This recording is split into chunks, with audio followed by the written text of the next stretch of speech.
Hello বন্ধুরা, সবাই কেমন আছো? আশা করি সবাই ভালো আছো। পায়েল বৌদির রান্নাঘরে তোমাদের সবাইকে স্বাগত। আমার রান্নাঘরের আজকের রেসিপি দারুণ স্বাদের পার্শে মাছের ঝাল। বন্ধুরা, পার্শে মাছ খেতে খুবই টেস্টি লাগে, দারুণ টেস্টি মাছ। তোমরা নিশ্চয়ই জানো।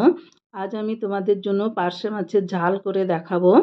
বন্ধুরা, রেসিপিটা ভালো লাগলে লাইক অ্যান্ড শেয়ার করো আর চ্যানেলটিকে সাবস্ক্রাইব করে দিও। পাশে থাকা বেল আইকনটিকে ক্লিক করো যাতে আমার নতুন রেসিপি সবার আগে তোমাদের কাছে পৌঁছে যাওয়ার জন্য। বন্ধুরা, সর্ষে বাটার মাছের ঝাল তো সবারই প্রিয়। সে যে কোনো মাছ দিয়ে ভালো, কিন্তু এই মাছটা সর্ষে বাটাই বেশি ভালো লাগে, সবজি দিয়ে একটু কমই ভালো লাগে। নিয়েছি একটা পার্শে মাছ, 350 গ্রাম ওজনের, একদম টাটকা মাছটা নিয়েছি। সর্ষে বাটা আর নিয়েছি পেঁয়াজ কুচি আর গোটা কাঁচা লঙ্কা। সর্ষে বাটার সঙ্গে বন্ধুরা আমি মিশিয়ে দিয়েছি কাঁচা লঙ্কা, একটু হলুদ, একটু নুন, সাদা সর্ষে, কালো সর্ষে মিশিয়ে বেটে নিয়েছি। কড়াইতে দিয়ে দিলাম তেল। আর এখন পার্শে মাছটা নুন হলুদ ভালো করে মাখিয়ে নেব। দিয়ে দিলাম নুন আর এখন দিয়ে দিচ্ছি হলুদ। দিয়ে এটাকে খুব সুন্দর করে মেখে নেব, মাছের গায়ে, পুরো গায়ে ভালো করে মেখে নেব। বন্ধুরা, হলুদটা একটু বেশি দিয়ে মাছটা ভাজলে মাছ সবজির তরকারির কালারটা খুব সুন্দর আসে। দিয়ে দিলাম অল্প লবণ আর একটু তেলও অ্যাড করলাম, একটু কম মনে হচ্ছিল। দিয়ে দিলাম মাছগুলো।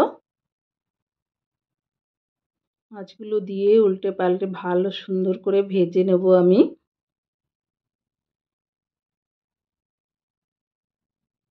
মাছগুলো এখন আমি উল্টে দিচ্ছি বন্ধুরা।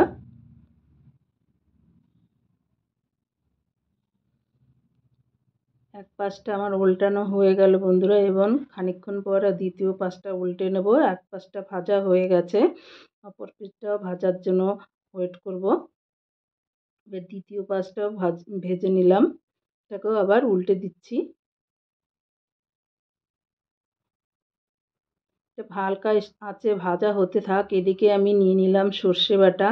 সর্ষে বাটার মধ্যে দিয়েছিলাম একটা একটা কাঁচা লঙ্কা, একটু হলুদ গুঁড়ো আর একটু নুন দিয়ে, কালো সর্ষে দিয়ে আমি পিষে রেখেছি। নুন আর হলুদটা দিলে বন্ধুরা সর্ষেটা তেতো হওয়ার ভাব থাকে না। তোমরা এভাবেই করে দেখবে, একদমই তেতো হয় না। আমি এটা মিক্সিতেই বেটে নিয়েছি। আর এখন গুলে নিলাম সর্ষে বাটা, ওপর থেকে জলটা নিয়ে ছেঁকে দেব যাতে নিচে খোসাটা থাকে। খোসাটাই গ্যাস হওয়ার সম্ভাবনা থাকে, এইভাবে রান্না করলে একদম খেলে গ্যাস হয় না। দেখো, আমি এইভাবে দ্বিতীয়বার আবার উপর থেকে জলটা ছেঁকে নিলাম। এবার খোসাগুলো আমি এবার ফেলে দেব। বাদবাকি অল্প দু একটা খোসা যেটা থাকবে সেটা আমি আবার ঝোল দেওয়ার সময় ওটাও ফেলে দেব। মাছটা দেখো আমার সুন্দর করে ভাজা হয়ে গেছে, আমি এখন মাছটা তুলে নিচ্ছি। দেখো বন্ধুরা, মাছটা সুন্দর করে ভাজা হয়ে গেছে। এখন ওই তেলের মধ্যেই আমি দিয়ে দেবো একটা তেজপাতা আর দেব কালো জিরে ফোড়ন আর দেব মিডিয়াম সাইজের একটা পেঁয়াজ কুচি। পেঁয়াজটাকে সুন্দর করে ভেজে নেব। দিয়ে দিলাম অল্প হলুদ, দেব অল্প নুন। এটাকে দিয়ে পেঁয়াজটাকে আমি সুন্দর করে ভেজে নেব হালকা আছে, যতক্ষণ না সোনালি কালার আসে।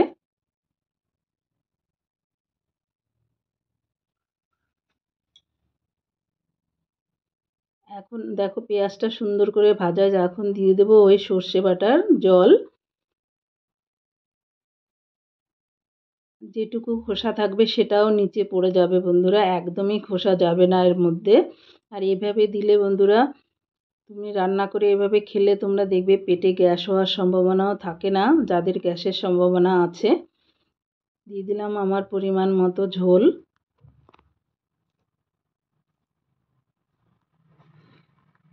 দেব অল্প একটু হলুদ।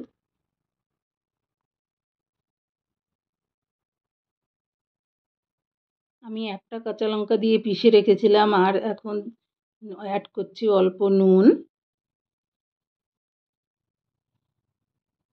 আর এখন দিয়ে দেবো গোটা কাঁচা লঙ্কা, একটা দুটো ভেঙে দিচ্ছি। কারণ তোমরা জানো আমার ছোট ছেলে আছে, ঝাল হলে খেতে পারবে না। বাদবাকি আমাদের প্রয়োজন অনুযায়ী আমরা মেখে খেয়ে নেব। ঝোলটা ফুটে উঠেছে বন্ধুরা, এখন আমি মাছগুলো দিয়ে দেব।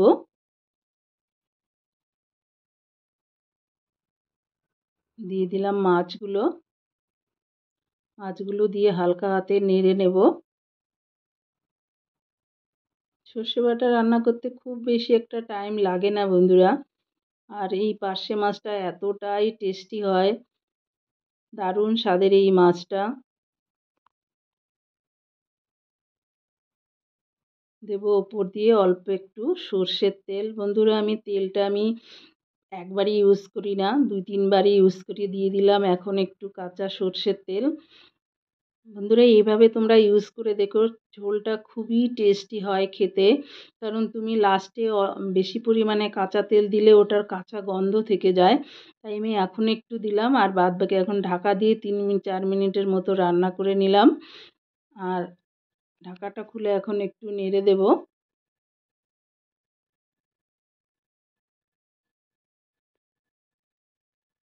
আমি লাস্টেও আর একটু তেল ইউজ করব, তাহলে ওই ফ্লেভারটা থাকবে।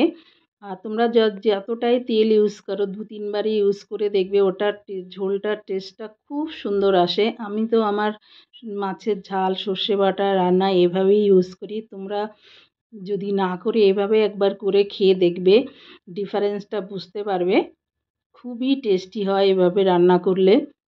পুরো কাঁচা তেলের গন্ধটার মধ্যে থাকে না একবারে দিলে। তাই আমি 2-3বারে দিই। এখন দিয়ে দেবো ওপর থেকে কিছু ধনেপাতা কুচি। এটা অপশনাল বন্ধু, তোমাদের ভালো না লাগলে নাও দিতে পারো। আর এই সময় ধনেপাতার ফ্লেভারটা ভালো লাগে। আর দিয়ে দেবো অল্প সর্ষের তেল। তেলটাকে দিয়ে হালকা হাতে নেড়ে নেব। রান্না আমার অলমোস্ট কমপ্লিট বন্ধুরা। রান্না আমার কমপ্লিট হয়ে গেছে। দেখো কত সুন্দর দেখতে লাগছে, লোভনীয় লাগছে কিনা বন্ধুরা। দারুণ টেস্টি হয়েছিল বন্ধুরা আমার এই সর্ষে পার্শের ঝালটা, খুবই টেস্টি হয়েছিল। দেখো বন্ধু, একদম কমপ্লিট আমার রান্না। সার্ভ করে দেখাচ্ছি। দেখো বন্ধুরা কত সুন্দর দেখতে হয়েছে। খেতে ইচ্ছা করছে না বলো দেখে? থ্যাংক ইউ বন্ধুরা লাস্ট অবধি আমার ভিডিওটা দেখার জন্য। আমার নতুন বন্ধুরা প্লিজ চ্যানেলটিকে সাবস্ক্রাইব করে দিও। আর পাশে থাকা বেল আইকনটিকে ক্লিক করো, যাতে আমার নতুন রেসিপি তোমাদের কাছে সবার